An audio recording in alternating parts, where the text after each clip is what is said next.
Ustazah Tini. Waalaikumsalam warahmatullahi wabarakatuh. Apa kabarnya nih? Alhamdulillah baik. Sebelumnya terima kasih banyak ya Ustazah Tini atas waktunya. Insya Allah rencananya nanti saya akan melakukan observasi atau supervisi akademik di kelas Ustazah Tini ya. Oke, adapun tujuan dari observasi atau supervisi akademik ini adalah agar kita nanti bisa melakukan refleksi kegiatan pembelajaran yang dilakukan oleh Ustazah Tini. Jadi nanti kita cari apa kekurangan dan kelebihannya, kemudian kita cari tindak lanjut dari kegiatan pembelajaran tersebut. Oke, Ustazah Tini ya. Tapi sebelumnya nih Ustazah Tini, saya ingin bertanya nih, nanti Ustazah Tini akan mengajar di kelas berapa? Insya Allah nanti saya akan mengajar di kelas 2 Mekah. Oke, di kelas 2 Mekah ya. Kemudian mata pelajaran apa nih yang akan diajarkan? Ya, baik. Nanti saya akan mengajarkan pembelajaran tematik. Tema 4 tentang hidup bersih dan sehat, subtema 2 tentang hidup bersih dan sehat di sekolah. Oke, tema 4 ya tentang hidup bersih dan sehat ya. Oke, kira-kira tujuan dari pembelajaran yang akan dilakukan oleh Ustazah Tini apa itu? Ya baik, dalam pembelajaran nanti insya Allah tujuannya adalah satu, siswa dapat menyebutkan isi teks yang dibacakan berkaitan dengan cara menjaga kesehatan lingkungan. Yang kemudian siswa dapat menemukan kosakata yang berkaitan dengan cara menjaga kesehatan lingkungan sesuai teks yang dibacakan.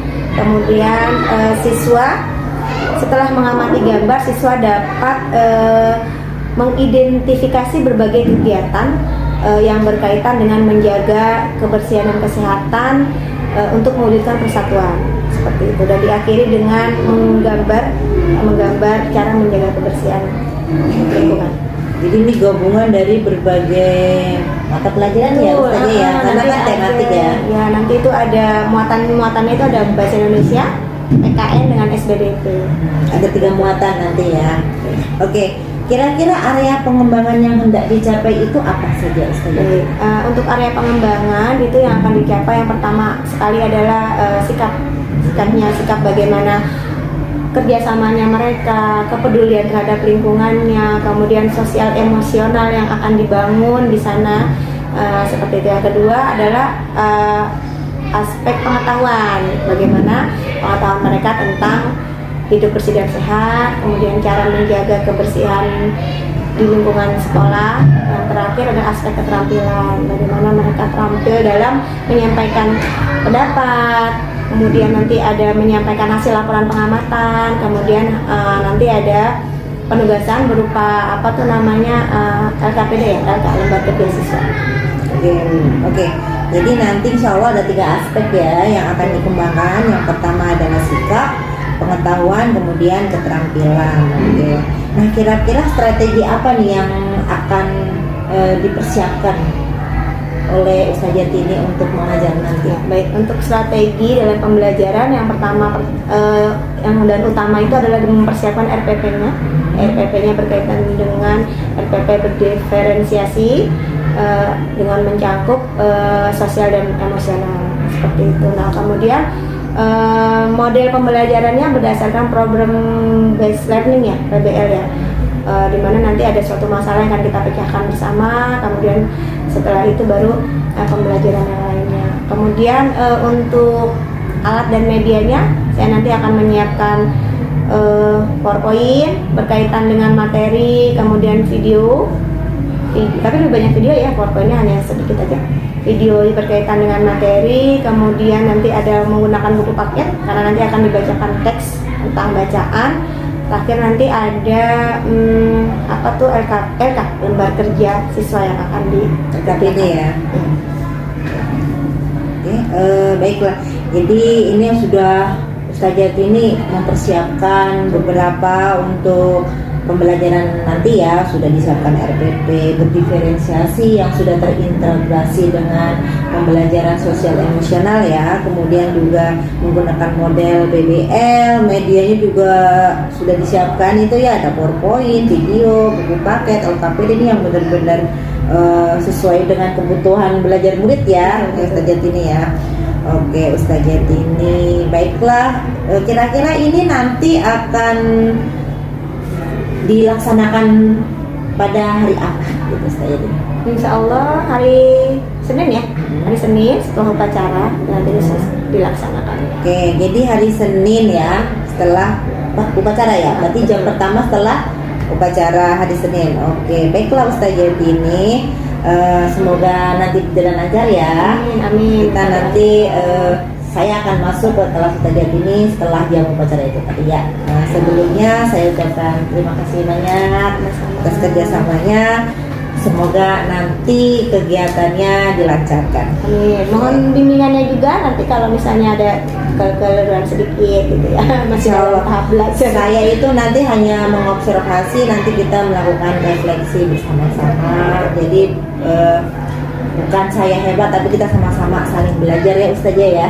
Sama-sama belajar, sama-sama melakukan refleksi gitu, demi kemajuan bersama gitu. Oke, baik. Terima kasih Ustazah Tini. Sampai jumpa. Assalamualaikum. Terima kasih ya. Assalamualaikum warahmatullahi wabarakatuh.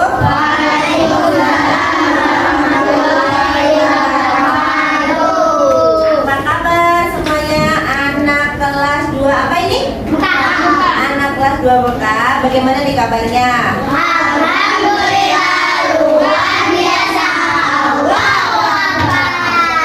Semangat belajar? Oke, hari ini Ustazah Nurroh ya, perkenalkan nama Ustazah Nurroh hari ini pengen ikut belajar sama kalian di kelas 2 BK. Boleh nggak? Boleh. Iya, Ustazah Nurroh juga pengen nih diajarin sama Ustazah Tini ya. Jadi Ustazah Nurroh pengen belajar bareng sama kalian. Nanti Ustazah Nurroh duduknya di belakang ya, boleh? Boleh, iya. Anggap aja Ustazah Nurroh ini teman kalian, teman belajar kalian, karena Ustazah Nurroh juga merupakan teman belajar dari Ustazah Tini. Oke, insya Allah semoga pembelajaran kali ini lancar dengan lancar dan tertib. Oke, siap untuk belajar? Baik, Ustazah duduk di belakang ya. Baik, terima kasih Ustazah Tini. Assalamualaikum. Waalaikumsalam warahmatullahi wabarakatuh.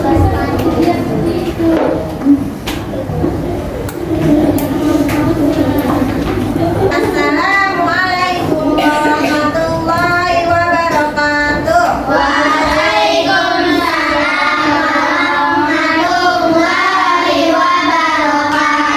Good morning, students. Good morning, teacher. How are you today? I'm fine, thank you. Alhamdulillah, I'm fine, thank you. And you? Alhamdulillah, I'm fine too, thank you. Baik, alhamdulillah hari ini kita bisa berkumpul lagi di kelas kita tercinta yaitu kelas sekolah kita tercinta yaitu DIT Islamiyah. Bagaimana kabarnya? Alhamdulillah luar biasa. Oke, tepuk semangat.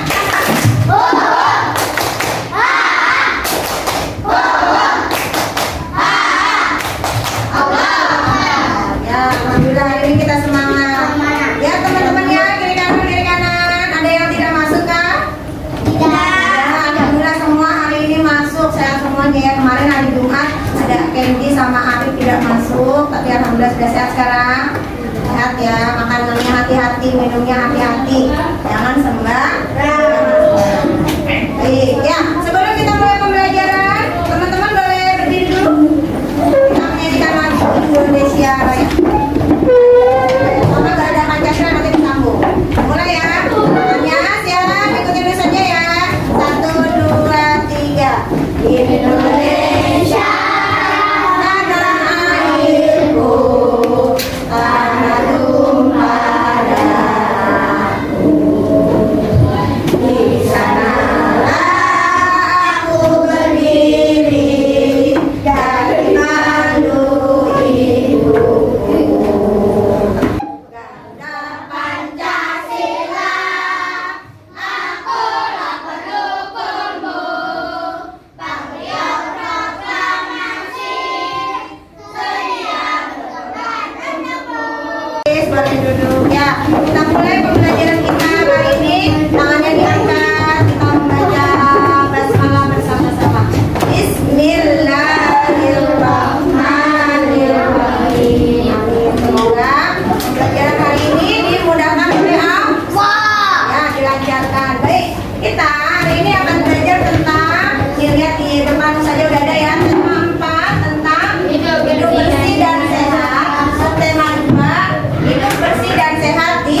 bersih, insya Allah hidup kita juga akan sehat. Ada lagunya apa? Jangan buang sampah sembarangan, buang di tong sampah. Jangan buang sampah sembarangan, buang di tong sampah. Agar hidup kita bersih, agar hidup kita sehat, lingkungan pun jadi bersih, lingkungan jadi sehat. Yes. Nah itu ya. Nah baik, hari ini saya mau menyampaikan tentang manfaatnya kita belajar ini apa? Siapa yang tahu? Apa manfaatnya kita belajar menjaga bersih dan sehat? Kita bisa menjaga lingkungan supaya tetap bersih. Betul. Ada lagi? Kita akan jadi sehat. Itu salah satu manfaatnya ya. Nah, kemudian tujuan pembelajaran hari ini ya, tujuan pembelajaran hari ini teman-teman akan belajar tentang satu, mendengarkan cerita tentang kebersihan. Seperti itu. Yang kedua, teman-teman bisa menyebutkan cara menjaga kebersihan. Yang ketiga, teman-teman dapat menyebutkan juga kegiatan kegiatan yang menunjukkan persatuan dalam kebersihan dan kesehatan. Seperti itu tujuannya. Kemudian satu lagi, teman-teman nanti bisa melaksanakan tugas atau penugasan yang sudah Ustazah berikan. Mudah-mudahan insya Allah bisa kalau teman-teman mengikutinya dengan baik. Baik, sekarang saya mau baca dulu ya di buku tema 4 tentang judulnya Aku Malu Punya Pekarangan Sekolah Yang Kotor. Itu judulnya. Teman-teman malu tidak? Malu. Nah, saya baca, dengarkan baik-baik ya. Aku malu punya pekarangan sekolah yang kotor. Banyak warga sekolah tidak peduli terhadap lingkungan. Banyak siswa membuang sampah sembarangan. Taman-taman di depan kelas juga kurang diperhatikan. Lingkungan sekolah menjadi kotor dan tidak rapi. Oleh sebab itu, banyak siswa yang sakit. Keindahan sekolah pun kurang terjaga. Sudah seharusnya kita membudayakan sikap malu. Malu jika pekarangan sekolah tidak bersih. Pekarangan sekolah tidak bersih karena kurangnya rasa malu pada diri kita. Harusnya kita malu jika pekarangan sekolah kotor. Oleh sebab itu, mulai sekarang marilah kita bersihkan pekarangan sekolah dengan baik. Itu bacaannya. Oke, kira-kira siapa yang bisa menyebutkan kata-kata yang berkaitan dengan kebersihan berdasarkan tes? Di sini ada berkaitan dengan ini. Apa tadi, coba ulang? Tidak membuang sampah sembarangan. Ada, coba tadi betul apa?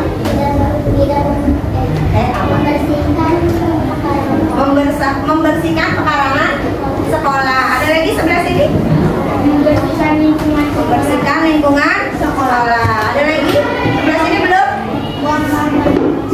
Buang sampah di tong sampah. Oke, sebelah sini? Tidak membuang sampah sembarangan.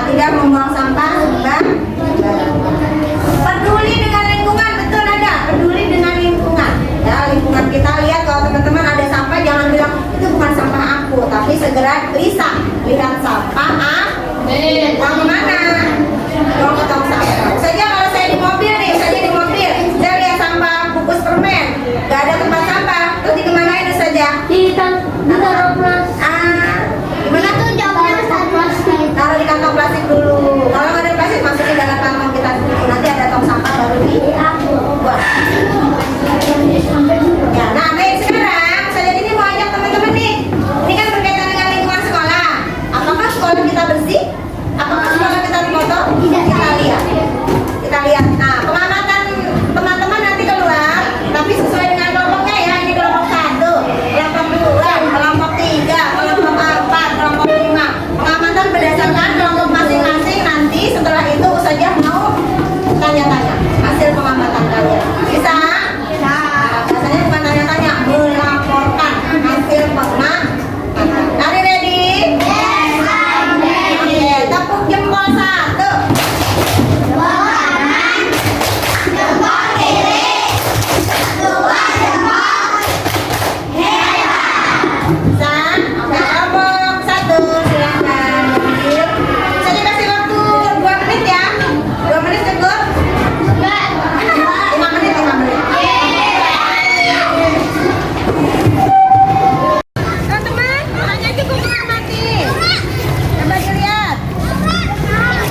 sambil dilihat, sambil dilihat, sambil dilihat.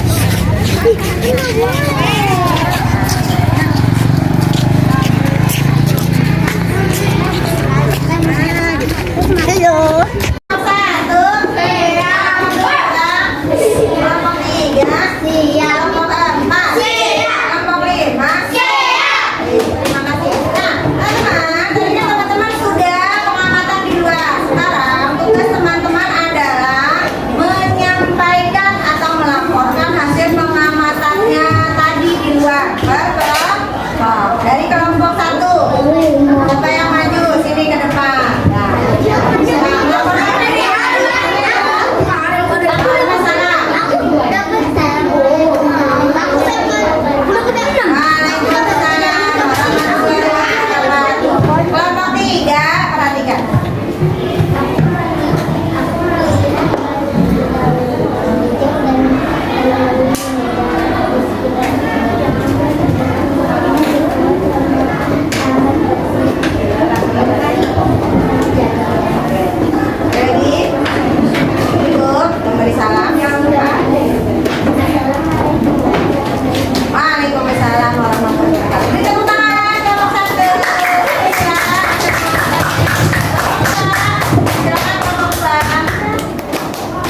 lingkungan sehat dan tidak sehat. Apa saja sih yang akan kita pelajari hari ini?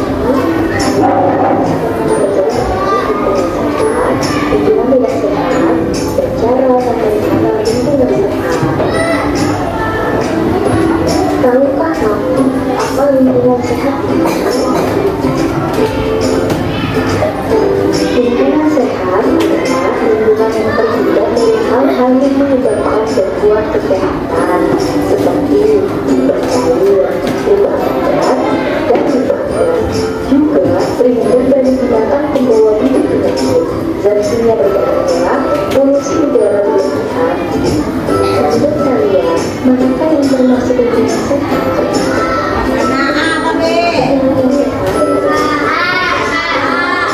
Ada yang berkata lingkungan di sekitar kita ada berbagai polusi udara yang berlebihan. Bagaimana ciri-ciri lingkungan sehat? Yuk kita amati bersama. Ciri-ciri lingkungan sehat yang pertama yaitu udara bersih, segar, dan terasa sejuk. Selain itu, juga tidak berbau. Yang kedua, terdapat tempat sampah dan keadaannya bersih. Dengan adanya tempat sampah, sampah jadi tidak terjadi. Demikian, tidak menimbulkan bau dan tidak segar. Yang ketiga, terdapat saluran air yang bersih dan lancar. Air dalam saluran ini mengalir dengan lancar. Hal ini karena tidak tersumbat oleh sampah. Yang keempat, terdapat berbagai tumbuhan hijau yang terpelihara dan tertata rapi. Dengan adanya tumbuhan, udara akan menjadi lebih bersih. Selain itu, keadaan lingkungan rumah akan terlihat lebih hijau. Lingkungan tidak sehat identik dengan tidak adanya rasa menyenangkan, dan rasa empati terhadap lingkungan yang aman, bersih, indah, dan hijau. Bagaimanakah ciri-ciri lingkungan tidak sehat? Ayo kita simak bersama. Ciri-ciri lingkungan tidak sehat yang pertama yaitu udara kotor dan berbau. Udara tersebut akan menyesatkan nafas kita.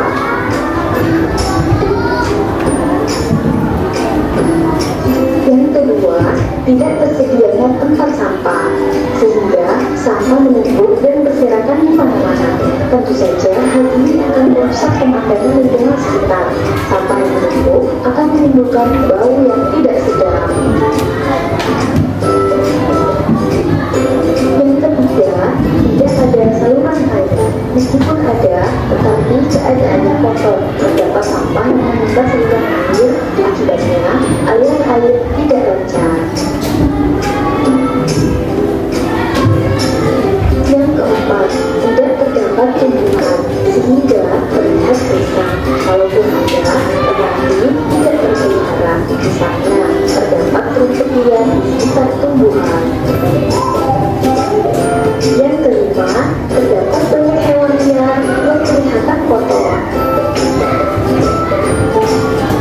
Nah, sekarang kalian sudah tahu kan perbedaan lingkungan sehat dan lingkungan tidak sehat. Lalu, bagaimanakah cara menjaga lingkungan? Yuk kita simak bersama. Cara menjaga kesehatan lingkungan yang pertama adalah tidak membuang sampah di sungai. Membuang sampah di sungai dan aliran air yang ada di sungai menjadi terhambat, menjadi tersegar, aliran air tidak lancar, dan inilah yang menjadi salah satu pemicu tumbuhnya daya. Yang kedua, menghemat energi. Produk baru yang dihasilkan dari bahan baku produk daur ulang ini bisa menghemat energi. Hal ini berbeda dengan produk baru yang dibuat pertama kali karena jumlah energi yang dikonsumsi jauh lebih tinggi. Yang ketiga, menggunakan produk daur ulang. Daur ulang merupakan salah satu bentuk strategi pengelolaan sampah ada di atas kegiatan pengolahan, pengumpulan, pemrosesan, pendistribusian, dan juga pembuatan produk atau material yang dipasarkan. Yang keenam, pohon. Kegiatan ini dilakukan dengan memiliki manfaat agar mencegah terjadinya abrasi yang menyebabkan rumah masyarakat menjadi longsor dan hanyut ke sungai. Yang kelima, melarang perburuan liar. Perburuan liar merupakan suatu kegiatan penangkapan hewan dan tanaman liar secara ilegal. Perburuan liar ini merupakan suatu tindak pelanggaran terhadap peraturan dan hukum perburuan. Nah, sekarang kalian sudah tahu kan cara menjaga lingkungan. Ayo kita lakukan bersama ya. Sampai jumpa adik-adik. Sampai jumpa lagi. Baik, beri tepuk tangan untuk semua. Terima kasih buat yang sudah fokus, ya, sudah fokus tadi menyaksikan atau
tentang dengan kebersihan dan cara menjaga kebersihan. Ada, silakan. Buka.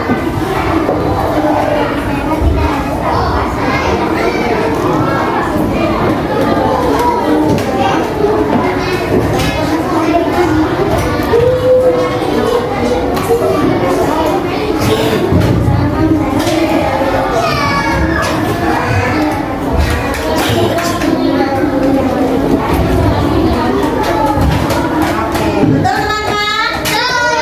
Kalau betul kasih 2 jempol. Kelompok 2. Silakan. Orangnya yang keras sedikit.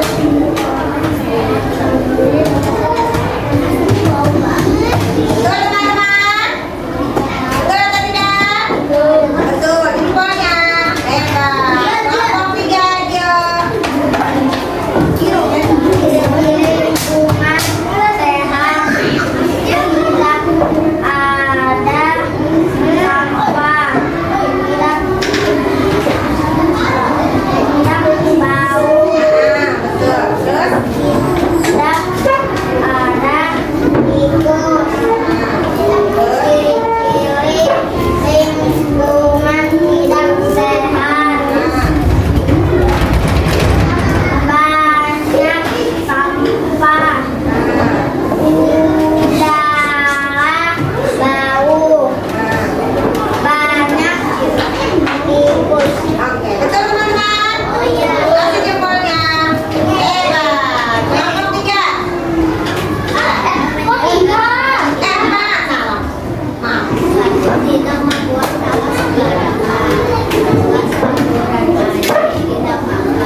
Bersama-sama membersihkan lingkungan sekolah. Kalau di kelas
Betul, betul.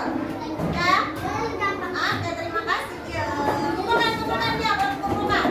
Iya, belum ditulis nama kelompoknya, lupa saja. Tulis nama kelompoknya, nanti kumpulkan ya. Kelompok 5. Kelompok 1 dengan kelompok 5 maju 1 langkah. Kelompok 1 di sini, kelompok 5 di sana. 1,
Assalamualaikum Ustazah Tini. Waalaikumsalam warahmatullahi wabarakatuh. Saya Alhamdulillah ya, kita sudah melaksanakan observasi ya kemarin. Nah, saat ini insya Allah kita akan melakukan percakapan pasca observasi. Oke, baik Ustazah Tini, adapun nanti kira-kira dari percakapan kita kali ini, apa yang ingin Ustazah Tini dapatkan? dari percakapan ini saya ingin mendapatkan refleksi ya, refleksi hasil observasi kemarin, pembelajaran saya kemarin, apakah ada yang harus ditingkatkan, dipertahankan, atau ada yang perlu dirubah. Oke, jadi ingin melakukan refleksi ya tentang perbaikan atau rencana tindak lanjut ya untuk kedepannya. Baiklah, setelah kemarin kita melaksanakan observasi di kelas Ustazah Tini, kira-kira bagaimana perasaan Ustazah Tini ketika melaksanakan pembelajaran tersebut? Ya, baik, perasaan saya alhamdulillah lega ya, lega karena sudah menjalankan pembelajaran itu sesuai dengan RPP yang sudah direncanakan, kemudian strategi pembelajarannya sudah dilaksanakan sesuai dengan RPP juga, menggunakan diferensiasi, kemudian sosial emosinya juga sudah terlaksana dengan baik, walaupun memang ada yang kurang, yaitu ada beberapa anak yang kurang aktif ya, karena mungkin merasa malu, tapi hampir sebagian besar sih aktif semua ya, karena siapa yang mau maju, hampir semua ingin maju, tapi karena memang harus perwakilan kelompok yang mau nggak mau dipilih seperti itu. Oke, jadi itu dari hasil refleksi pembelajaran kemarin. Jadi menurut Ustazah Tini itu ada kekurangannya ya, yaitu justru malah keaktifan itu dianggap kekurangan ya. Karena ini mungkin kelas 2 ya. Iya, saya lihat juga anaknya aktif banget ya. Jadi pada pengennya semuanya maju semua, sedangkan waktunya kayak tidak memungkinkan ya untuk maju semua. Oke, itu adalah kekurangannya. Nah, kira-kira kelebihan dari pembelajaran yang sudah dilaksanakan oleh Ustazah Tini itu apa? Baik, untuk kelebihannya selain RPP ya, RPP yang sudah disiapkan, berdiferensiasi dan sosial emosional, kemudian metodenya, kemudian medianya juga sudah saya siapkan, kemudian anak-anak juga, keaktifan anak-anak, antusiasme mereka, kemudian sosial emosional juga sudah terbangun, alhamdulillah seperti itu. Oke, jadi berarti keaktifan si siswa itu bisa dimasukkan kelebihan, bisa kekurangan ya. Menjadi kelebihan karena berarti anaknya aktif gitu kan, aktif dalam arti belajar gitu kan. Cuma mungkin yang kekurangannya itu aktif di bidang yang lain mungkin ya itu karena pengen maju ya, aktif secara fisik mungkin ya. Oke, kemudian itu kelebihannya. Nah, kira-kira apa nih strategi yang Ustazah Tini akan lakukan untuk mengatasi kekurangan-kekurangan tersebut?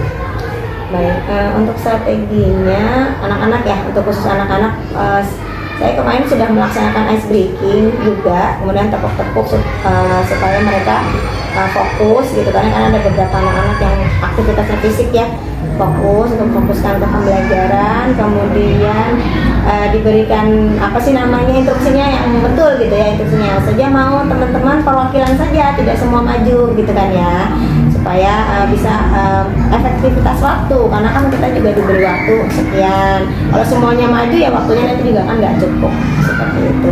Nah, kemudian untuk media alhamdulillah sudah cukup ya, tinggal nanti saya harus banyak berlatih lagi untuk yang RPP berdiferensiasi itu ya, karena memang butuh media dan media yang nggak monoton, nggak seperti itu. Saya harus banyak belajar lagi, sepertinya harus banyak tanya-tanya ke kepala sekolah mungkin ya, ke teman sejawat, kepada guru juga, sama mungkin ikut pelatihan berkaitan dengan yang ini ya, media berdiferensiasi. Jadi lebih memperbanyak pengetahuan dengan mengikuti pelatihan-pelatihan tentang pembelajaran berdiferensiasi ya, karena kan pembelajaran berdiferensiasi itu bisa intinya mengajarkan anak sesuai dengan kebutuhan belajar anak ya, baik dari medianya harus diferensiasikan ya, karena kan biasanya hanya satu media ya kalau ngajar, tapi ini harus berbeda-beda sesuai dengan kebutuhan anaknya ya. Nah, kira-kira kapan nih waktu pelaksanaannya nih, rencananya akan dilaksanakannya kapan? Ya, kalau bisa ya segera mungkin ya. Karena kan kalau misalnya kita pelatihan nggak harus kita tatap muka, kita juga bisa ikut online gitu kan ya. Kita bisa browsing atau langsung tanya-tanya. Kita juga cari-cari buku referensi ya tentang media-media yang cocok buat anak-anak khususnya kelas 2 yang sedang saya ajarkan. Jadi segera ya, Betul. karena memang sekarang ini lagi mau kurikulum merdeka ya. Harus pembelajarannya berdiferensiasi nih. Oke, kira-kira siapa saja nih yang bisa membantu rencana ini? Baik, insya Allah dalam hal ini kan saya utamakan untuk kepala sekolah, manajemen gitu kan ya, mungkin mereka yang sudah pernah mengikuti pelatihan, saya tinggal tanya-tanya. Kemudian juga sama teman sejawat ya, bisa Jaruroh juga yang sudah ikut pelatihannya, teman-teman sejawat yang sudah tahu. Kemudian ya ikut pelatihan, ada itu yang di platform Merdeka Mengajar juga sepertinya ada ya di situ ya, tinggal saya cari-cari seperti itu. Oke, jadi banyak banget ya. Intinya berkolaborasi dengan seluruh warga sekolah, terutama ya dengan kepseknya, dengan manajemennya, dengan sesama rekan sejawat, dan bahkan juga sekarang tersedia pelatihan mandiri ya di platform Merdeka Mengajar. Oke, kira-kira ada hal lain lagi nggak yang akan Ibu lakukan? Hal lain ya insya Allah pokoknya saya harus mengembangkan diri. Banyak hal yang belum saya tahu, apalagi berkaitan dengan kurikulum Merdeka ini. Semuanya itu memang butuh proses ya, butuh proses. Kita harus pandai-pandai memanfaatkan waktu kosong gitu kan ya, karena kan mungkin kita sibuk, tapi sebisa mungkin menyempatkan waktu untuk belajar, karena perubahan itu sangat cepat gitu kan ya, teknologi perubahannya juga, ilmu komunikasi, ilmu pengetahuan dan komunikasi yang sangat cepat. Mau nggak mau kita juga harus berlari, udah nggak lagi berjalan. Oke. Jadi intinya kan guru itu harus terus belajar ya. Justru guru yang berhenti belajar itu harus berhenti mengajar. Nah, sampai ada istilah begitu ya. Oke, bagus banget Ibu untuk rencananya. Kemudian kira-kira dari hasil percakapan kita ini apa yang sudah Ibu dapatkan? Nah, dari percakapan ini saya sudah bisa mendapatkan refleksi ya, hasil pembelajarannya, kemudian perbaikan KBM-nya lebih bagus lagi, lebih mengutamakan anak-anak gitu ya, supaya anak-anak juga ikut belajar sesuai dengan jargonnya Merdeka Belajar. Merdeka belajar dan merdeka mengajar. Oke, baiklah Ustazah Trini, terima kasih untuk waktunya. Semoga percakapan kita kali ini bermanfaat. Oke, untuk tindak lanjut berikutnya semoga rencananya berjalan dengan lancar. Oke, terima kasih untuk waktunya ya. Assalamualaikum warahmatullahi wabarakatuh. Waalaikumsalam warahmatullahi wabarakatuh.